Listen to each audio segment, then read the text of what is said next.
Bonjour, alors comme convenu, je vous l'avais dit, on va voir d'un petit peu plus près, quoique je pense que j'avais déjà fait un petit peu le tour d'horizon de ce mecha. Nous allons parler de l'Alpha Azirou, qui est donc un mobile armor que l'on voit dans le film Charles Counter-Attack de 1988. Ça ne nous rajeunit pas, mais surtout, donc là, ce que vous avez sous les yeux, c'est quand même un kit à l'ancienne, un kit vintage, donc de 1988. J'en profite d'ailleurs pour affiner un petit peu mes informations sur le mecha en question. Le mecha design, a priori, sur la totalité du film, serait de Yutaka Izubuchi. Alors, j'en ai parlé déjà plusieurs fois de Yutaka Izubuchi. C'est quelqu'un que vous connaissez sans forcément le connaître. C'est celui qui a illustré les premières images des romans de Lodos. De même, on le connaît quand même aussi pour son travail sur Pat Labor. On le connaît pour son travail sur quantité de choses. Il a été à l'origine d'un projet qui ressemble un peu beaucoup quand même à Evangelion, mais moi je trouve que c'est quand même en mieux. C'est Raxéphon, par exemple. Voilà, bref. Donc quelqu'un de bien. Donc ce que je n'avais pas dit non plus, c'était qui pilotait ce mobile armor. Il se trouve qu'en fait c'est une jeune fille qui se découvre des talents de New Type, et pas qu'à peu. Même Char Aznable est impressionné par ses capacités, et alors qu'elle a la tête totalement retournée par le chef des Néoséons autoproclamé, je dirais, en fait, elle retourne sa veste et combat finalement le camp de son père, diplomate, qui essaye de calmer les tensions. Elle se retourne aussi contre toute logique et va se révéler extrêmement dangereuse, et pour elle et pour les autres. Et il s'agit de Questparaya. Questparaya, donc très jeune personnage. Yutaka Izubuchi pour le mecha design. Questparaya, par contre, c'est un chara design que l'on doit à Hiroyuki Kitazume.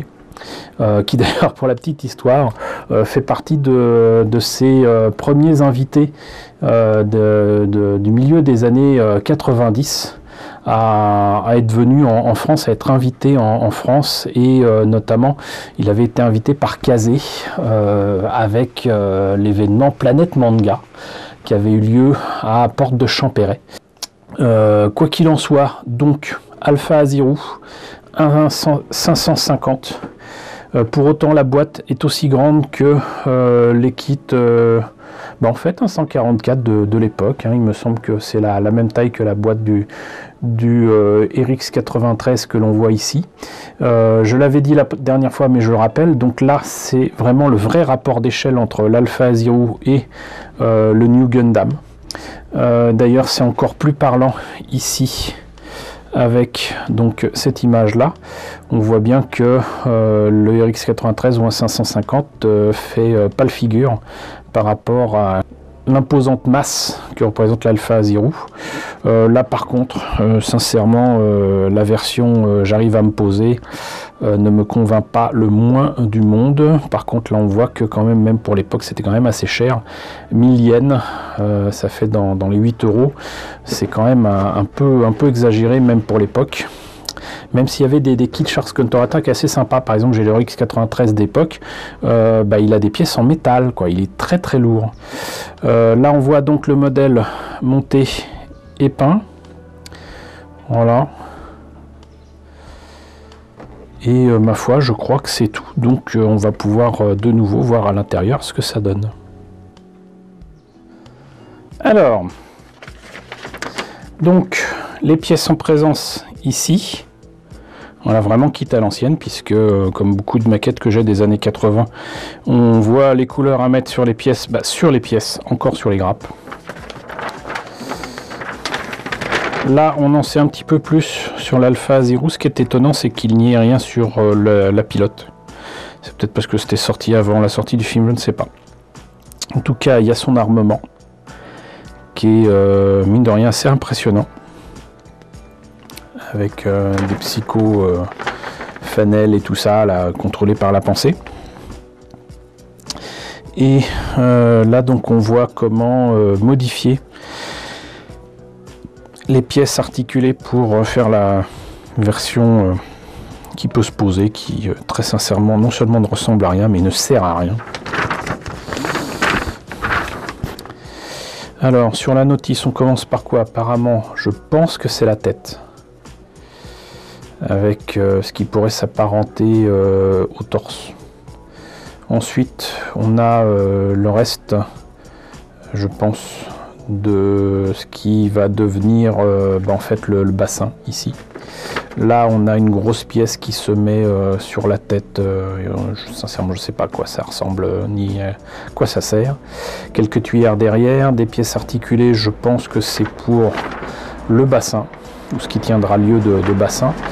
Ici, on a là donc les jupes sur le bassin, l'arrière de la jupe avec un train d'atterrissage et quelques tuyères, et quand même finalement une pièce qui, je pense, mériterait d'être détaillée parce que c'est un peu vide.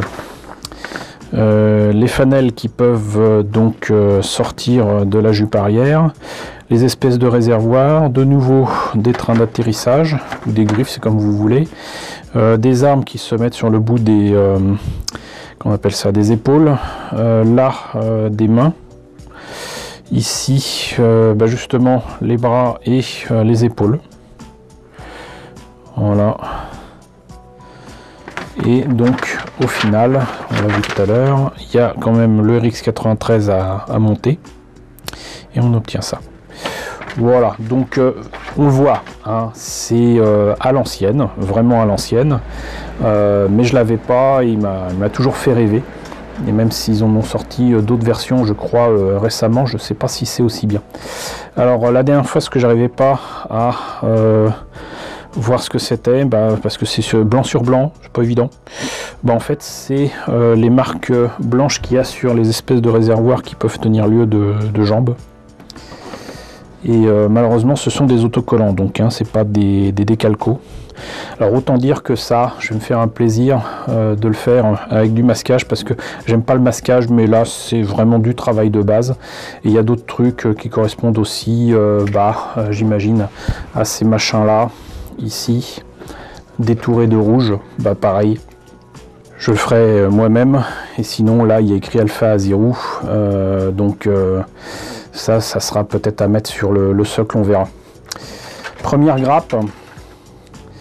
Ici, donc vous voyez que on voit que c'est vieux quand même, hein. Franchement. Et 88. Mais c'est des grosses pièces quand même. C'est sympa. Couleur sable un peu. Beige. Ici, donc on voit aussi que la tête fait très 16 habits quelque part. Et là, on a donc le tout petit RX93 qui est pas si mal fait. Il a même son V-fin ici. Il est juste pas dans une pose très dynamique, c'est dommage. Mais pour sa taille, franchement, c'est pas mal du tout. Et là, on a donc des polycaps et une pièce gris-bleu avec des articulations. Des pièces un peu plus petites ici. Là, je pense que c'est les pinces des mains. Ça doit être les mains. Et là, vous avez quand même pas mal de réacteurs, mais ils sont pas bien beaux. Ils sont pas bien beaux. Je les trouve même très très épais. Mais bon. Donc voilà. Pour l'Alpha Azirou de 1988, issu du film Char's Counter-Attack. Merci encore à toi, Gélios, de m'avoir envoyé cette maquette que je n'avais pas. Ça me fait très plaisir qu'elle rejoigne mes maquettes autour de Char's Counter-Attack. Merci vraiment beaucoup. Donc en tout cas, moi j'espère que cette présentation vous a intéressé. N'hésitez pas à me dire ce qu'il en est dans la section commentaires. N'hésitez pas à liker, n'hésitez pas à partager, n'hésitez pas à vous abonner si ce n'est pas déjà le cas. Coucou aux nombreux abonnés qui nous ont rejoints ces derniers temps. Bienvenue ici. Coucou aux grands anciens qui me suivent désormais depuis 5 ans. Merci à tous de votre fidélité, merci à tous de votre soutien sur Tipeee et sur Paypal. Surtout, prenez soin de vous, surtout maintenant avec la seconde vague et ce nouveau reconfinement. pas d'imprudence, je vous laisse avec la liste des contributeurs de la chaîne et je vous dis donc à très bientôt pour la présentation de nouvelles maquettes Gundam.